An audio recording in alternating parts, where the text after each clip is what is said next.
Hey everyone, it's Jack and Sam from Cultaholic.com, and we had a bit of a debate in the office about which news story to lead with because they're all just so juicy, Sam. It's a juicy news day. It is a juicy news day.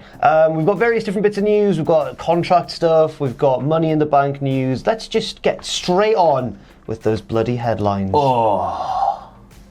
First of all, a major WWE superstar appears to be in a contract stalemate with the company. Next up, could a long-time ban on a certain word finally have been lifted on WWE television? And finally, we take a look at what happened on SmackDown last night, including 2 new matches for Money in the Bank and a big old heel turn. So first of all, on Wrestling Observer Radio, Dave Meltzer has had some updates on the old Sasha Banks storyline, not storyline, the real story with Sasha real Banks. Life. It's getting pretty strange. Like it's getting really, really, really weird and a little bit awkward, isn't it? It is. So obviously we haven't seen Sasha on TV for a while. The backdrop to all this is the whole when her and Bayley had to drop the tag belts to the Iconics. They apparently weren't very happy about it, and yeah, it sort of all stemmed from there. Yes, there were various reasons. Apparently they were only notified hours before the actual title change, despite having been promised a long title reign and that sort of thing. But apparently, according to Meltzer, the situation hasn't changed, but then he sheds some more details that are actually very interesting. They are right now at a stalemate, and the word is, of course, you know how this goes, but the word is that if she wants to sit out the rest of her contract, she can sit out the rest of her contract. Now, that seems similar to the old Neville situation. That's exactly what happened with Neville. Yes. It was essentially, well, you don't want to wrestle for us, but you're not allowed to go anywhere else, so take your year off. And this is the most interesting bit for me, because even though Meltzer goes, you know how this goes, I actually didn't know this. Yeah. But of course, if you know what that means she's going to be sitting out forever, because they're going to add time for her not working, so it like adds up. She's not. No. Yeah, I know. So that must have been why Neville was like gone for so long. Yeah. These contracts are very, very difficult. So this, I think, the implication being is that Sasha would most likely end up going to All Elite if she left. I think Sasha can go. I think, as I've said before on, I think it was a news video, I can see Sasha becoming a Cody Rhodes-like figure. Yes. In the way that she could go off around the world and just prove that she's incredible. Yeah. And I think maybe she needs that. Maybe she does need that time away from WWE, but only time will really tell. Yeah. That's the thing. And if the contract's going to keep dragging, then, is it not better to work the rest of your contract? I don't know, but, if things have gotten so bad where you don't want to go to work, then you shouldn't have to go to work. Or if she's very open about, I guess, wanting to leave at the end of her contract, would they just bury her on TV, make her a part of stupid storylines and stuff? Because stuff that we've seen that sort of thing happen before. We have seen that happen in the past, and it is unfortunately a reality of the industry. But I don't know, part of me would like to see them come to terms, even if she was to leave down the road, come to terms, and because they can still make a lot of good money together. They can definitely still make a lot of good money together for the remainder of that contract. Yeah. And, it means we get to see one big sort of final run for Sasha, hopefully. Put her in, a moderately big storyline. Yeah. Don't need to make her win anything, but no. Yeah. Because you can see it from a business point of view. If someone's leaving, why would you make them the champion and all that? Yeah, exactly. But at the same time, if it did all break down and she did just sell the rest of her contract and left, depending on how All Elite went up until that point, if they were still in a healthy position and they were still doing well, I think that would be a massive, massive coup for them if they got Sasha Banks. It just depends on how long the contract is, because if it's 3 years, then it's unrealistic, it's ridiculous.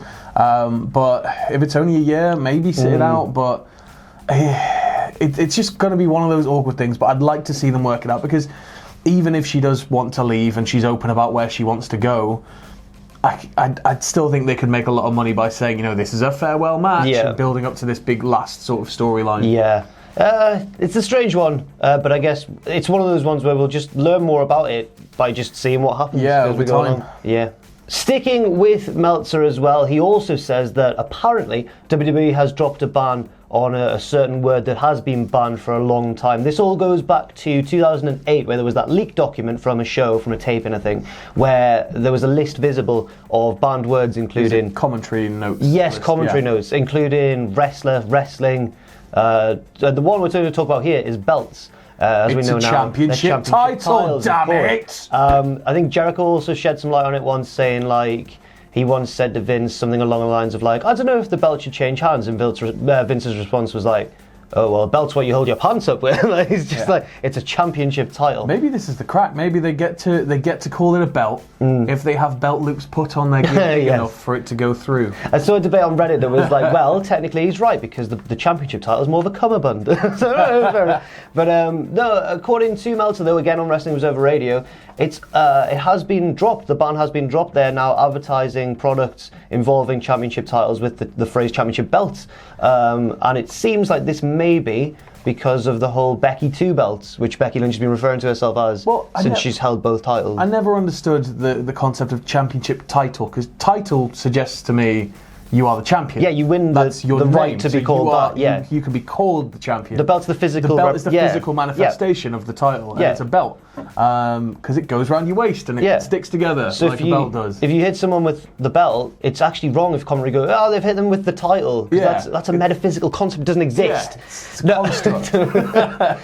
It's not manifested in reality. No, but the belt. Oh, we got all a bit poetic there. But the belt itself, it looks like that word has been lifted, and I'm just wondering if this means that we'll start to see, especially with SmackDown. Reportedly, we've heard all the rumors that they want to go in a more sports-orientated direction when they go over to Fox. Whether we'll see the word wrestling or wrestlers return on the main roster. I hope so. Yes, because. You see, in NXT it happens all the time. Johnny Gargano's nickname is Johnny Wrestling. Yeah. And even on certain network shows like ride-alongs and stuff like that, they do drop in. They're like, "Oh yeah, when I was wrestling here or whatever I was doing there." Yeah. They do say it. It's just on Raw and SmackDown or pay-per-views. You just don't hear the word wrestling really. Yeah. It's sports entertainment. They're superstars and they sports entertain. Which in hindsight, it seems a bit silly, doesn't it? Because it's a wrestling show. Yeah, but like sports entertainment is such a wide, because Harlem Globetrotters is sports entertainment. Yeah, yeah. Like, it doesn't specify. No. Like, wrestling entertainment would make more sense. Yes. Yeah. So I don't know whether, but the main thing here is the belts is the word that has apparently been unbanned.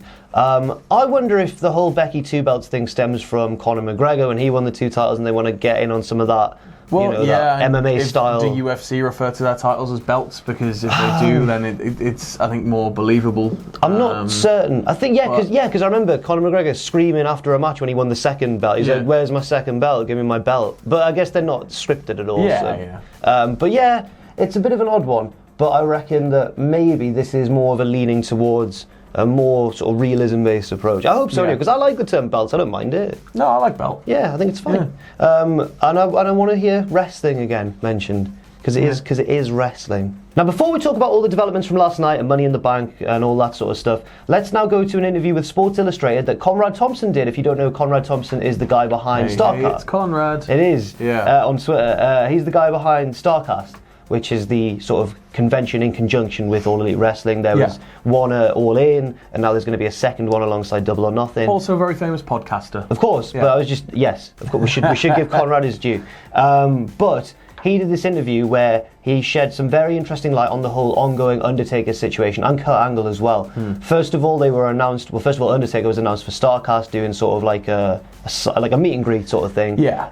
And then it all got sort of blown up and controversial and sort of. Well, his slot was removed. Yes. Yeah, it was but he was still advertised. But now we'll see what's happened. So in the article, he said, the announcement went wide and viral. I was told it had gotten WWE's attention and that Vince McMahon texted The Undertaker about his appearance. Taker's representation, which is a company called Get Engaged, called to tell me WWE says he can't do it now. He's been pulled, as is Kurt Angle apparently. I had a friend discuss the situation with Vince McMahon, and I was assured that the heat wasn't on me or my event, but rather that The Undertaker shouldn't be doing personal appearances outside of WWE. I was assured that damages would be covered, a suitable replacement offered, or some sort of compromise to make everyone happy. So Get Engaged returned the deposit to Conrad Thompson, fair enough. And regarding suitable replacements, this is where it gets really interesting.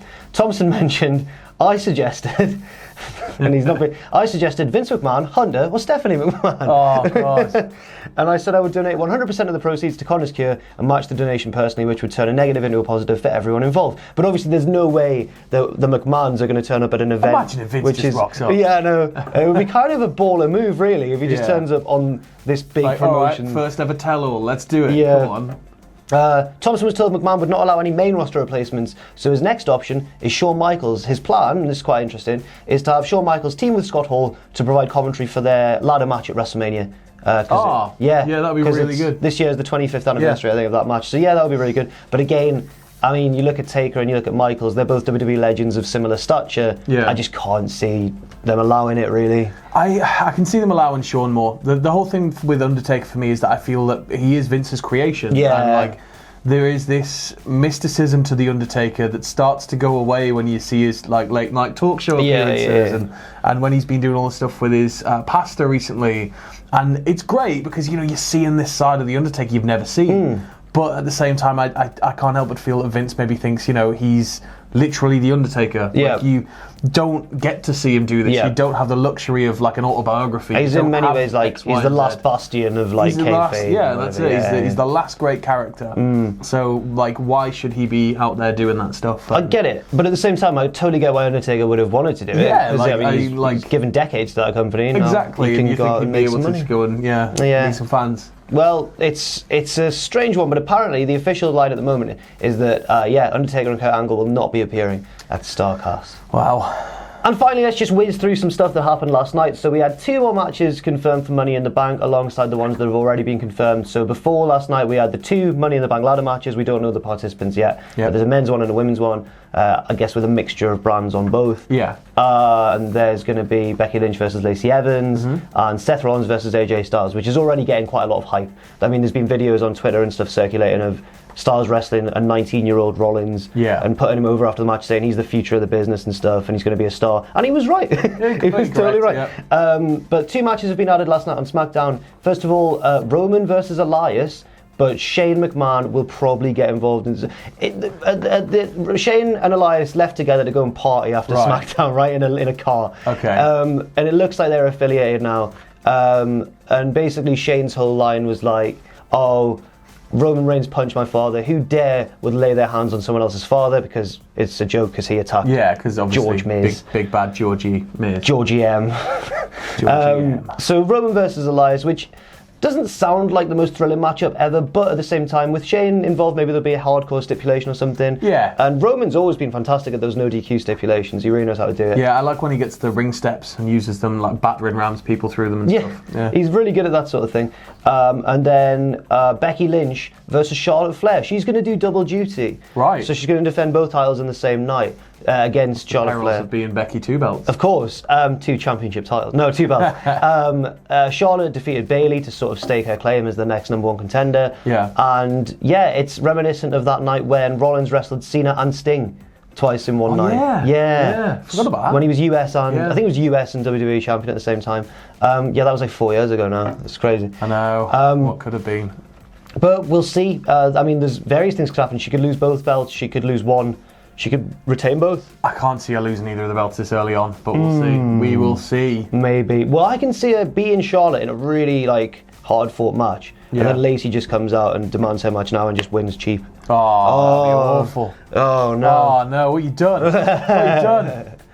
So, it's probably going to happen as well. So, that seems to be the case. Also, a big heel turn last night on SmackDown as well. We all knew it was coming, but I didn't think it was going to be this soon. No. Kevin Owens has immediately turned his back on his new stable, the New Day, and he seems to have announced himself as the next challenger for Kofi Kingston, which I'm looking forward to that. Well, he sort of paraphrasing. He was like, "I've finally got my head back in the game to what's important." So he's back to fighting for his family. So I think it'd be a good match. I think it's shaping up to be a pretty decent pay-per-view. Actually, pretty good stuff. Thanks very much for watching, and let us know what you think in the comments section down below. You can follow Cultaholic on Twitter @Cultaholic and on Facebook at facebook.com/Cultaholic. If you enjoy what we do, then please do check out our Patreon, patreon.com/Cultaholic, where you can pledge. And don't forget, of course, most importantly of all, to hit subscribe and to join us.